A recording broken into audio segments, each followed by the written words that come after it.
Entonces, es importante que construyas una comunidad en donde tengas constantemente contacto con tu audiencia, estés hablando sobre temas. Por ejemplo, los grupos de Facebook son un excelente ejemplo, y es que los grupos de Facebook están un grupo de personas que les gusta exactamente ese tema por el cual estás en ese grupo. Entonces se va generando una comunidad de personas que se van relacionando, van comentando, se publican ese tipo de noticias o comentarios que hace que construya tu marca, esa comunidad que es necesaria al final para realmente tener un buen posicionamiento y lealtad de tu audiencia. El tercer truquito sería agregar una opción de servicio al cliente. Se recomienda agregar una opción al servicio al cliente, ya que es una manera de conectarte directamente con tu público, tu audiencia, y resolver esas necesidades, esas preguntas que tienes sobre tu producto, sobre tu servicio.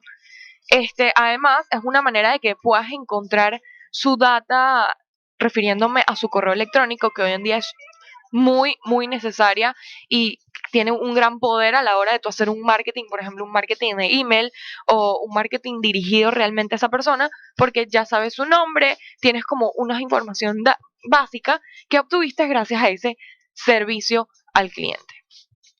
Y por último, el cuarto truco que puedo darles para este 2020 sería fomentar el compromiso con eventos en un tiempo limitado. Entonces, ¿qué sería esto? Una participación de la audiencia es una ficha, un rompecabezas clave cuando intentas aumentar tu alcance en las redes sociales.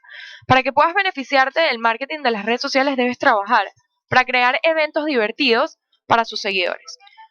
Cuantos más seguidores interactúen en su perfil, más probabilidad tendrás de volver a verificarlo en el futuro para obtener nuevas actualizaciones.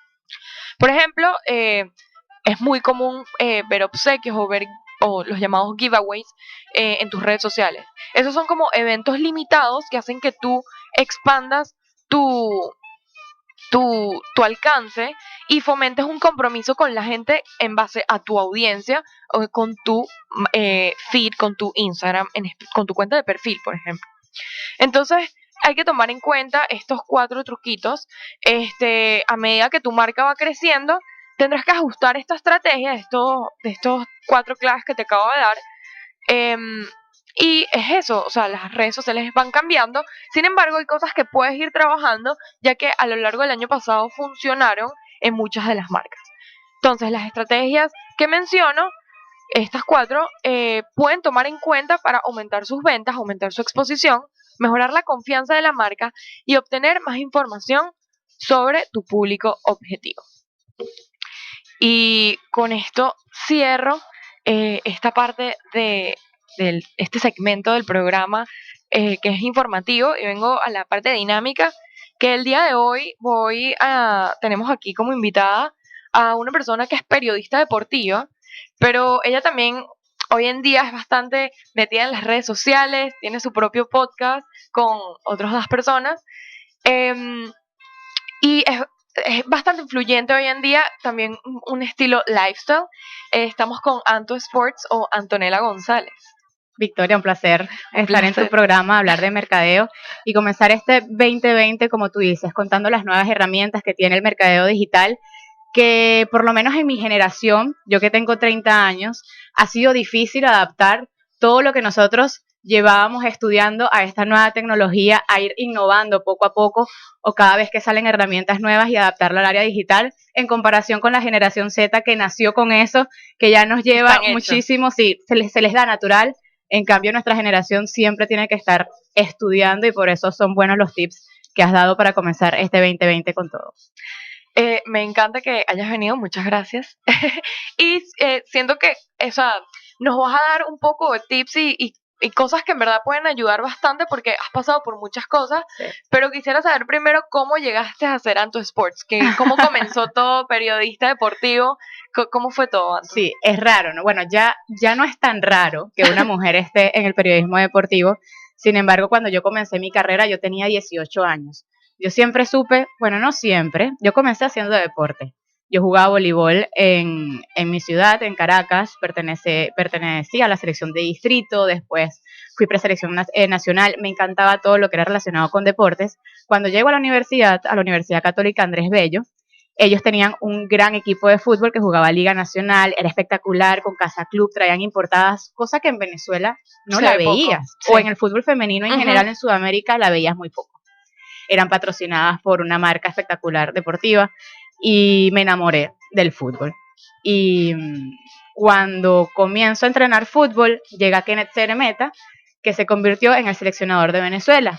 Y con 18 años empecé a trabajar con él como asistente técnica de la selección de Venezuela. Viajábamos a sudamericanos, a torneos internacionales. Y cuando terminó eso, ya yo estudiaba periodismo en la UCAP.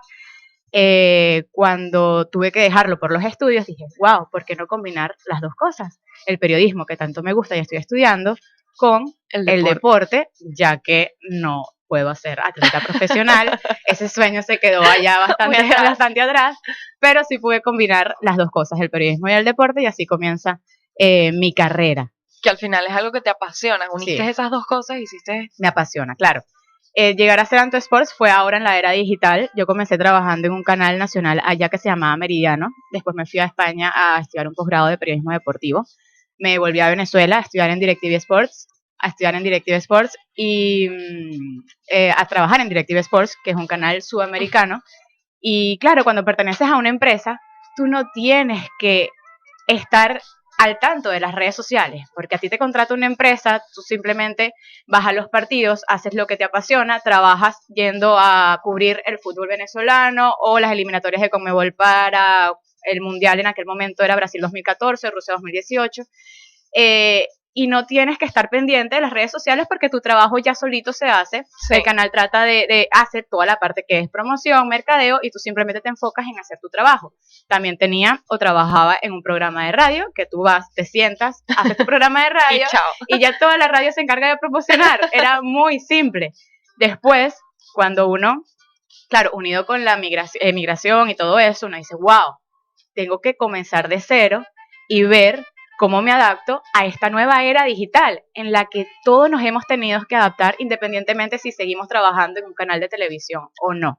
Sí, porque al final tienes que estar trabajando de las dos cosas de la mano. Exactamente. Porque, o sea, eres periodista, entonces eso es lo que estás haciendo, sí. Pero también tienes que comenzar a promocionarte un poco en esta red social para unirte a esta nueva innovación que está surgiendo. Claro, y porque antes económicamente el mismo canal de televisión o la empresa o la radio te buscaba los patrocinantes de tu programa o llegaban los clientes y tú simplemente tenías un fee por locución, por decir la cuña publicitaria y no tenías que buscar algo más. Ahora en la era digital, para tú tener mucho más ingresos, ¿qué haces? Trabajas en la parte periodística, en un canal de televisión, en un programa de radio y después también tienes tu parte personal a través de las redes sociales en la que puedes inyectar bastante dinero consiguiendo clientes de manera independiente y ganando hasta mucho más del fee que te puede dar hoy un canal o de televisión o un programa de radio. ¿Y sientes que como que esa adaptación fue difícil o cómo fue? O sea, ¿tú estabas aquí ya en Estados Unidos cuando comenzó a pasar todo esto? No, yo me mudé a Panamá. Okay. Yo me salté esa parte de mi vida. yo rodaba por todo el mundo. Estuviste en TV Max trabajando. Exactamente, sí, que es un canal nacional de allá de Panamá. Y cuando yo llego a Panamá, yo tenía mis redes sociales privadas. Pero vi que la mayoría de las personas ya estaban comenzando en la movida digital. Te hablo que esto fue hace poco, 2016, finales de 2015, hace nada. Y comencé a abrir mi red social y vi que es un mercado Panamá. ¿Qué pasa? Ciudad de Panamá es una ciudad muy pequeña. Sí. Y cuando es una ciudad tan pequeña, tú generas mucho engagement y mucha fidelidad en corto periodo de tiempo. Entonces, en el canal me obligaron a abrir mi red social y fue increíble cómo en 6 meses empecé a crecer en seguidores y además a obtener clientes que llegaban a mí con propuestas de trabajo que ni siquiera yo sabía cómo adaptarlas a lo digital porque no estaba acostumbrada a hacer un post o un video. Y en ese momento te buscaban cosas muy deportivas porque tus redes sociales eran muy dedicadas a ese ámbito que te estabas dedicando en tu vida, ¿verdad? Y cosa que se me da natural, entonces al final fue fácil porque tenía que promocionar ropa deportiva, marcas que usan los futbolistas, que representan a los futbolistas a nivel mundial, y por eso fue fácil. Pero adaptarlo a la era digital. ¿Qué quiere el cliente? ¿Cómo puedo yo llegar a la audiencia? Y hablabas de una cosa muy importante, que son los microinfluencers. Y la capacidad que tienen estos microinfluencers, que sí, puedes decir, ¿cómo esta chica o este chico hace una publicidad si tiene 15.000, 20 followers? Pero tal vez esos 15.000, 20.000 followers son súper fieles, muchos más fieles o generan mucho más engagement y fidelidad que otra persona que tiene más de 100.000 o 200.000 seguidores. Entonces ahí las marcas se han visto en la necesidad de contratar estos microinfluencers, y yo me considero un microinfluencer porque tengo menos de 100.000 seguidores, pero cuando tú ves el resultado o la respuesta de mi audiencia, es muy efectiva. A mí me impresiona la cantidad de personas que cada vez que yo coloco un post de una marca o algún story con alguna pregunta o alguna inquietud, recibo muchas respuestas, y es porque esa audiencia la he construido en base a lo que yo soy o quiero mostrar en mi red social. Y esa es la pregunta que se tiene que hacer cada persona que se vaya a construir o a crear una red social. ¿Qué quieres mostrar en tu red social? ¿Qué puedes hacer para diferenciarte de las otras personas que hacen esto mismo? Porque el mercado es muy amplio y hay millones de personas que hacen lo mismo que tú. Pero ¿qué puede hacerte diferente, que la gente te siga, que le gustes y que generes una respuesta positiva en este camino de las redes sociales? ¿Y sientes que a nivel de contenido deportivo tienes, o sea, hay como un porcentaje de gente más apasionada que Total. quizás con otro tipo de contenido? Sí. ¿Cómo es este tema? Es que ¿sabes qué pasa con el deporte? Que el deporte está lleno de buenas noticias. Y es como un desestrés. Yo lo veo como una psicología para la persona que está todos los días en el trabajo o que tiene el estrés de la rutina al día a día. Se sienta a ver un partido de fútbol, de béisbol, de baloncesto o del deporte que le apasione y se desestresa, se olvida de todo. Hasta yo lo considero como mi ida al psicólogo cada vez que me siento durante 90 minutos a ver un partido de fútbol, porque te desconectas de todo. Entonces, ¿qué pasa? Por lo menos a mi audiencia le encanta seguir personas como yo que hablan de deporte. Yo digo los resultados de las finales o opino después de un partido de Champions, yo me baso más en el fútbol porque es el deporte que más me apasiona. Después de un partido de Champions o cuando hay eliminatorias, por lo menos con Venezuela, sale a relucir toda la fanaticada vino tinto, que sabemos la crisis que está pasando el país y sabemos que la única cosa que tal vez une o que borra esas diferencias por un ratico es el fútbol o es el deporte, y por eso cuando uno monta una noticia la gente explota de comentarios, y te lo comentaba fuera del aire. Sí. Yo a veces monto muchas fotos con mi familia, mi esposo es cantante y él genera mucho engagement en mis redes sociales, y también tengo un hijo de 1 año, cosa que genera, es increíble lo que genera un niño en las redes sociales, sí, o un bebé. Pero cada vez que yo monto un tweet y le hago capture y lo monto en mi Instagram, que es feo además porque, ¿sabes? A nivel visual, de diseño, estás montando un capture de un tweet. Tú dices, esto no va a tener repercusión. Y lo montas y generas 200, 300 comentarios de gente debatiéndose, insultándose, esto, lo otro, dándose la razón. Tú dices, wow, la gente necesita esta ventana para desestresarse en algo tan bonito como lo es el deporte. Sí, hay o sea, notas realmente que hay una necesidad y que a la gente realmente le gusta este tipo de contenido. ¿Cómo haces o sea, cómo ha cambiado ese tema de noticias o contenido deportivo como era antes a como es ahorita? O si en estos años, o sea, a pesar de que han habido redes sociales, ese contenido fue cambiando o no. Sí, no, totalmente ha cambiado. ¿Por qué? Porque antes tú te encargabas de dar la primicia de la noticia, pero hoy en día a los segundos ya todo el mundo sabe lo que ha pasado a nivel deportivo, ya todo el mundo sabe cómo quedó el resultado. Te metes en Google y colocas cómo quedó el Barça-Atleti y te metes y ya sabes el resultado. Hasta en vivos. Exactamente. Entonces, y ya todo el mundo tiene el acceso en su celular de ver el partido, no tienes que llegar a tu casa a verlo, todo el mundo puede escucharlo por la radio, por streaming, por lo que sea.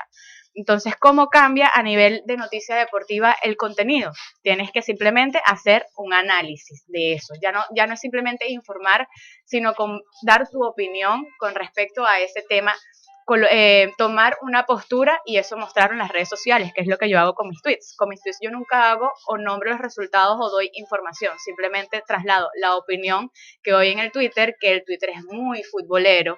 Es una red social en donde se debate mucho de deporte y sirve mucho para el periodismo deportivo, y lo traslado a Instagram para las personas que no me sigan en Twitter. O sea, dirías que Twitter quizás es una plataforma más para un contenido más deportivo que un Instagram o un Facebook. Yo creo que sí, Sí. sí, totalmente. Por Twitter se las mueve, noticias rápidas. claro, además que la persona debate mucho, puede escribir, te llega la información directamente, no se pierde tal vez el comentario de la persona, ves la respuesta de la persona a nivel instantáneo. Entonces yo creo que para debatir, para expandirse en explicación, porque puedes abrir el hilo y debatir durante largo periodo de tiempo con otros periodistas también, Twitter es una herramienta espectacular para todo el que está comenzando en el periodismo, no solamente deportivo, periodismo político, económico, o en el que quieras como de pertenecer. debates o comentarios, información. Sí. O sea, hemos hablado demasiado de cosas deportivas, pero también tienes tu lado lifestyle, tu lado familiar. ¿Cómo fue ese cambio de deporte a... Wow, es que ha sido muy difícil. ¿Por qué? Porque yo era netamente deportiva. Yo para tomarme una foto o un selfie o una foto y que bueno, este atuendo es de fulanita. No lo hacía, porque no te sentías tú. No me sí, exactamente, no era yo. ¿Qué pasa? Desde que primero me casé, me mudé a Miami, que en Miami funciona muy distinto a lo que yo estaba acostumbrada en Panamá. En Panamá el contenido del cliente era mucho más por tu profesión. No hay tanto este mundo de bloggers y de lifestyle que hay aquí en Miami, que se mueve muchísimo con microinfluencers. Cuando llego a Miami y veo que me empiezan a ofrecer marcas, cosas de las que yo no hablo, yo digo, wow, por un momento me están ofreciendo buen dinero o por intercambio, cosas que son bastante caras, que al final cuando uno trabaja por intercambio es porque uno sabe que esas cosas ocupan gran parte de tu presupuesto y la aceptas por intercambio. Claro. Cosa que también cualquier microinfluencer debería aceptar cuando comienza.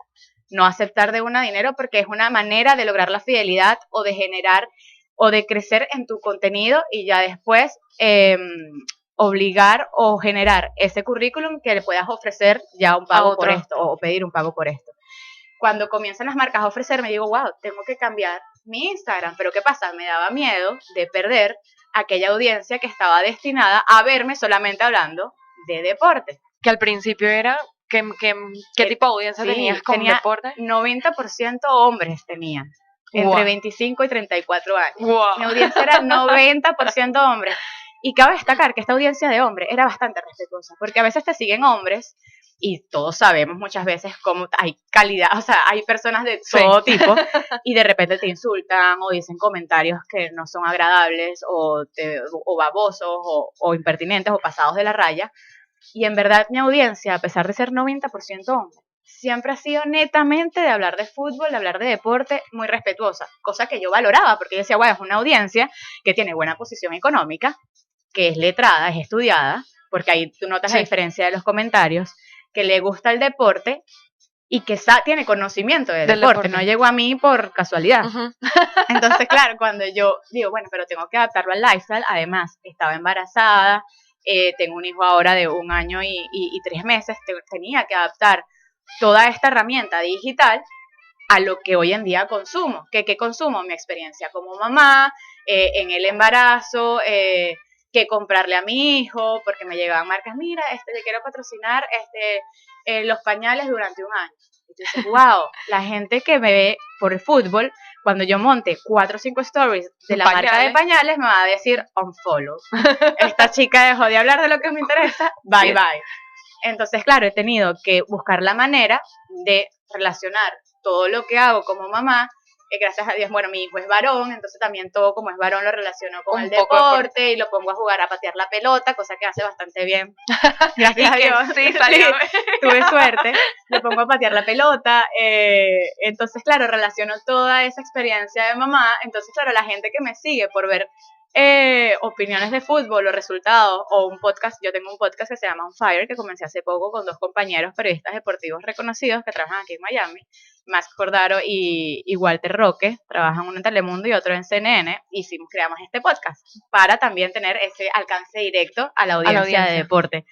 Pero claro, trato de relacionar toda esta experiencia de mamá con mi niño que quiero que juegue fútbol, le pongo la camiseta de mi equipo con las noticias de deporte. Entonces la gente, claro, a nivel orgánico, porque esto es algo muy importante, no puedes dejar de ser orgánica ni natural por las marcas que te empiezan a patrocinar o a patrocinar.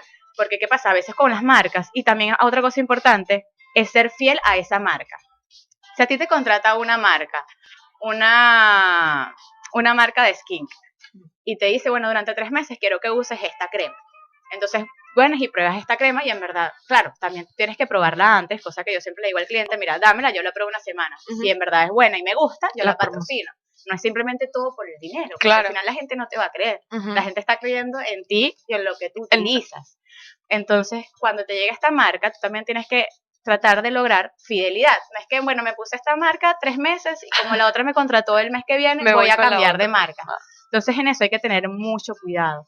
Ver qué marcas eliges que no sean del mismo rubro y ya lograr la fidelidad tanto con el cliente como con la audiencia. Eso es súper importante. Sí, porque luego confundes a tu audiencia y no sabes realmente entonces si le estás diciendo es verdad o es mentira o cómo. Yo a veces veo a chicas, a microinfluencers que se hacen hoy las cejas y las uñas en un lugar y la semana que viene saltan a otro lugar y la otra. Entonces al final no logra fidelidad y le estás mintiendo a tu audiencia. Entonces al final ni el cliente va a estar satisfecho, ni tus seguidores van a estar satisfechos, ni tú misma como persona o como influyente que quieres ser vas a tener un resultado positivo. Entonces, hoy en día ha variado totalmente esa audiencia que has tenido. Totalmente, tengo 50% mujer y 50% hombre. Bueno, pero has logrado ese equilibrio entre esas dos audiencias. Claro, sí. Mira, yo en año y medio, yo llegué aquí a Miami hace 2 años y tendría como 25,000 seguidores. Tengo ahora 52,000, 53,000.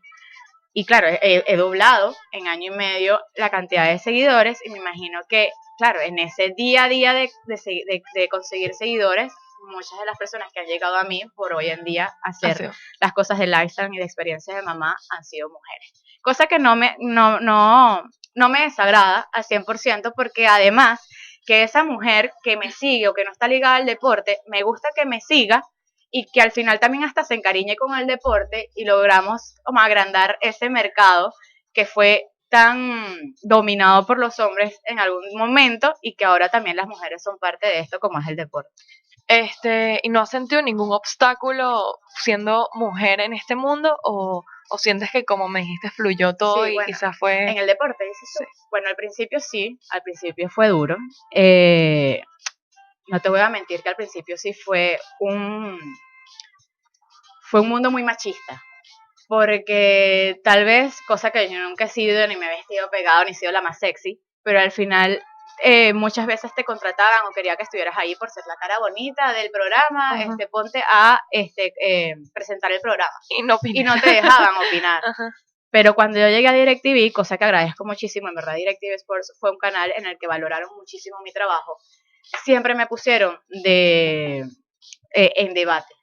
Nunca me pusieron a presentar. Me ponían a presentar cuando faltaba el presentador y yo tenía que hacerlo. Pero siempre me dieron el valor que yo quería y que yo me gané, porque también como mujer, en toda profesión yo creo que va a haber esa parte machista y es una barrera que hemos roto con los años. Y nosotras mismas tenemos que ser las encargadas de decir, mira, romper exactamente, ¿sabes? Yo valgo por mis conocimientos, por lo que soy, por mis estudios y por la capacidad que tengo de hacer el trabajo igual o mejor que un hombre. Me daba risa porque por lo menos llegaban los torneos internacionales o mundial y a mis compañeras que tienen hijos le decían, wow, pero ¿cómo te vas a ir un mes y medio a Brasil? ¿Y tus hijos? Ay, porque el hombre, papá, sí se puede ir un mes y medio a Brasil y sus hijos. Claro. Entonces ahí es donde radica todo. Y mis hijos van a ser igual de cuidados si se queda el papá o que se quede la mamá. Y eso hay que romperlo y hay que dejar de sentir esa necesidad de que la mamá no se puede desligar de su vida de ama de casa o de mamá simplemente por cumplir un trabajo. Sí, es como una enseñanza cultural que hemos venido trayendo desde que nacemos. Claro. Y bueno, hay que como romperla y ir poco a poco. Y nosotros mismos. Sí. Porque a veces también en este mundo, por lo menos en el periodismo deportivo, donde habían pocas mujeres, yo veía que eran las mismas mujeres las que se tiraban en contra. Y tú dices, no puedo entenderlo. En este mundo en donde hay 20 hombres y 5 mujeres, me pasaba en Venezuela, había en cancha transmitían 2, 3 canales y podíamos ser 3 mujeres y 20 hombres. Y entre las 3 mujeres se hablaban mal, no sé qué, que yo te voy a quitar la entrevista. No, si somos 3 mujeres, vamos a ¿sabes? A tener ese empower de que decir, mira, claro, tú lo haces muy bien, toma, yo te doy esta entrevista, después tú me dejas a mí la otra, y todas brillamos y todas nos hacemos valorar en un medio tan complicado como este. Hoy en día no es tan complicado porque cada día son más los espacios que tienen mujeres preparadas, estudiadas, que hacen el periodismo deportivo a la perfección. Y el podcast nace porque, o sea, ¿qué estrategia vieron detrás de un podcast a diferencia de las redes sociales o una... Por necesidad, nace el podcast. Claro, porque cuando tú ves a esta generación Z, que lo hace de manera natural, que te hace un canal de YouTube y de manera tan orgánica, y tú no estás acostumbrado, tú dices, tengo la necesidad de competir con esta generación que hoy en día se está llevando a todo el mundo por delante. Entonces, ¿cómo puedes encargarte tú de abarcar la mayor cantidad de redes sociales? Haciendo un podcast, un canal de YouTube, estando en todas las plataformas digitales. El que tiene una carrera, ya sea de influencer, de periodista o hasta de cocina, de make-up, de tutoriales, de lo que sea, tienes que estar en todas las plataformas digitales, porque todas te van a jalar cierta audiencia que le gusta más esta red social u otra, y eso te va también a unir que tengas más seguidores en todas las redes sociales o que logres más engagement. Por eso nació esta idea de hacer un Fire TV, un podcast dedicado solamente a hablar de deporte.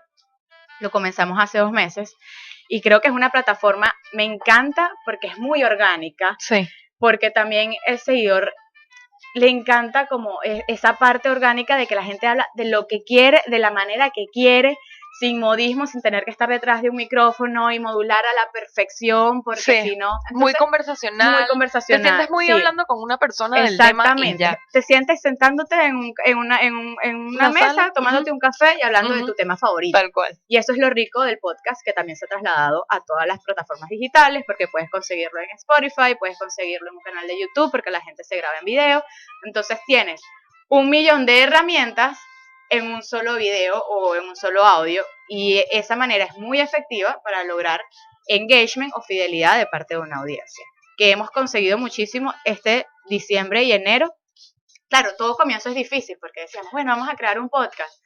No, pero ¿cómo vamos a agarrar a la gente? Nosotros somos latinos, estamos en un mercado que también es americano y es complejo, porque no solamente que es latino, sino que te siguen miles de nacionalidades, que tienes que lograr ese engagement. ¿De qué hablas? Pero al final tienes que especificar tu mercado. Nosotros comenzamos hablando de fútbol hasta el mexicano, y después dijimos, wow, no, la gente que nos sigue es la gente que tiene nuestra trayectoria, que hemos hecho eliminatorias de la Conmebol, sudamericanas, hemos hablado de la liga porque la transmitíamos en Venezuela, y del vino tinto. Vamos a ser claros con nosotros mismos y no pasar la frontera simplemente porque queremos, que nos encantaría hablar de fútbol de la CONCACAF. Claro, yo estuve muy metida en el fútbol de CONCACAF porque viví en Panamá. Claro. Pero no es la audiencia que vamos a tener. Cuando cambiamos toda esa estrategia en el cuarto programa y comenzamos a hablar realmente de las cosas por las cuales la gente nos sigue, empezó a subir nuestro engagement. Entonces vimos la diferencia, y esto es un ensayo y error. Cuando comienzas un podcast es un ensayo y un error, y no quieras ver los resultados en menos de 6 meses o un año. No sientas que no, me vieron 200 personas, qué horror. No importa, en el que viene te verán 300 o 400, o verás entre los comentarios un feedback, que siempre es muy bueno leer los comentarios y responderle a cada persona, porque esa persona que se toma su tiempo, hasta en Instagram, en Twitter o en el mismo canal de YouTube, de escribir un comentario, tú tienes que responderle a su tiempo, algo a cambio. Y esa persona te va a responder con fidelidad eterna el ver tu podcast. Así le guste mucho, poco o más o menos. Sí, al final es eso, es encontrar esa audiencia clave que en ese momento le gusta el contenido que tú estás haciendo, y así vas creciendo poco a poco, y ya luego cuando tengas una lealtad quizás vas probando cosas nuevas a ver cómo va respondiendo esa audiencia. Y el feedback de esa audiencia te va a encarrilar en tener el máximo rendimiento de tu podcast y en lograr esos números que tú quieres ver. Tal cual. Y que te pueden sorprender, porque a veces la gente no confía en lo que uno hace o en lo que uno sabe o en lo que uno le apasiona. Yo siempre he dicho que cuando uno hace algo con pasión, las cosas van a dar resultados a corto, a mediano o a largo plazo. Y todo es ir aprendiendo en el camino. Y ya tú vas a ver que en un año los resultados, si usted hace un podcast, un canal de YouTube, y es bueno, o usted siente que es bueno en lo que hace, van a tener resultados a largo plazo. Claro, unido a las herramientas, a todas estas herramientas de innovación que siempre das en tu programa, que hay que adaptarlas cada día más y cada vez más rápido. Ajá, Uno no se puede perder en el camino, cada vez más rápido hay que ir inyectando a esto, a lo otro, porque la movida del podcast tiene absolutamente nada. Y vemos como ya cada día va más en crecimiento y se van inyectando esta herramienta y la otra, y esta manera de promocionar o de hablar, o la manera en la que editas también es importante, porque todo es un conjunto del resultado final, de cómo vas a comunicar todo. Totalmente. Tal cual. Y como el podcast, como surgió hace poco, es como esos inicios de cuando Instagram, que todo era como muy, nadie sabía cómo iba a terminar surgiendo todo, no sé qué, y hoy en día es lo que hoy es una plataforma hoy en día. Una buena manera de obtener clientes y de económicamente verle resultados a lo que haces en la era digital. Tal cual, sí. Como que siento que vamos, o sea, es una radio moderna. Y me gusta, ¿sabes por qué me gusta? Porque las redes sociales muchas veces, o en los últimos años, se han enfocado a vender antivalores. Y los antivalores se han vuelto una herramienta para obtener muchos seguidores, para tener engagement, y cada quien con su estilo de vida o con su forma de vender lo que quiere ser. Pero a través del podcast, de esta herramienta, siento que hemos vuelto a vender valores, a vender cosas que pueden ser educativas o funcionales para nuestra vida. Sí, y como por eso formal, más algo a lo anterior, pero adaptado a lo de hoy en día. A lo de hoy en día, porque es moderno. A los jóvenes les gusta correr o ir camino al colegio en el bus o lo que sea y colocarse los audífonos y escuchar un podcast, y a la misma vez te están educando. Sí. Cosas que tal vez dejó, porque ¿qué pasa? Esta generación dejó de escuchar radio hace mucho tiempo. Esta generación no prende la radio, sino que prende Spotify y te escucha canciones.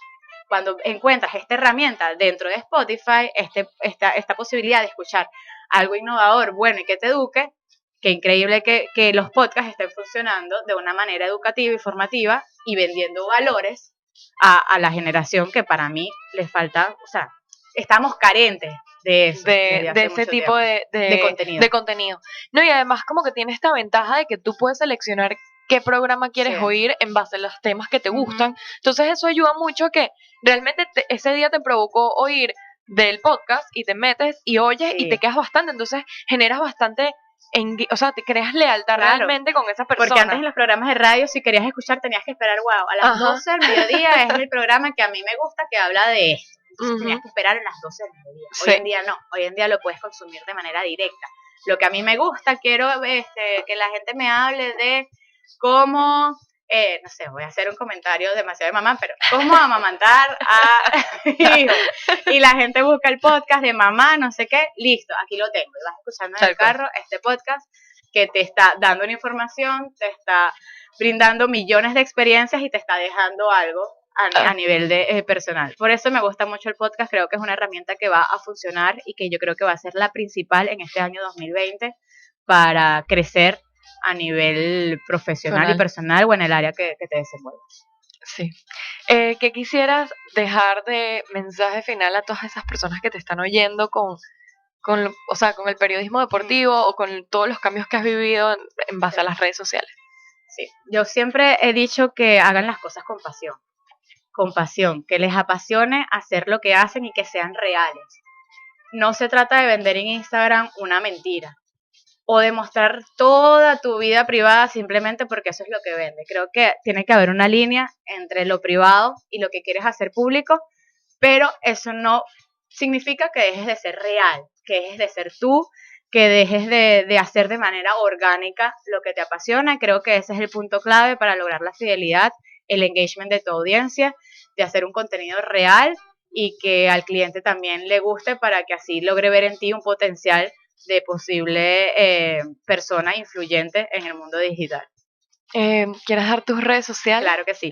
@AntoSports en Instagram y en Twitter soy @AntoSports. Por ahí podemos debatir lo que quieran de deporte y en @AntoSports tienen una combinación de deporte con lifestyle, con experiencia de mamá. Además que la semana que viene voy a comenzar un canal de YouTube que también va a ser podcast que se llama Anto Ni Tan Sports. Ni Tan Sports porque voy a hablar de todo lo que mi audiencia de sports no quiere ver en mis redes sociales. Bueno, lo voy a trasladar a este canal de YouTube que se llama Anto Ni Tan Sports, donde voy a hablar de toda mi experiencia de mamá, de todos los productos que he utilizado siendo mamá, de lo que pasaba en el embarazo. Voy a entrevistar a dulas, a obstetras. Va a ser un canal de YouTube muy cool que estoy desarrollando y que ya la semana que viene comienza mi primer episodio. Me encanta. Tienen ahí las dos Antonelas. Las dos versiones. Sí. Antonella mamá y Antonella deportiva. Sí. Es difícil, pero bueno, creo que lo estoy logrando. Estás logrando ese equilibrio entre esos dos mundos bien diferentes. No te preocupes. Gracias por invitarme, Victoria. No, mil La gracias. pasamos súper bien. Sí, espero que te haya gustado este programa. Buenísimo, me encanta, Victoria. Y bueno, ya saben que estoy todos los sábados a las 11 de la mañana por Pangea Plus. Sintonícennos el próximo sábado. Esto fue todo por hoy y recuerden que pueden seguirme en mis redes como @VictoriaOrmechea o con el hashtag del programa, #TheMarketingTalk. Muchísimas gracias.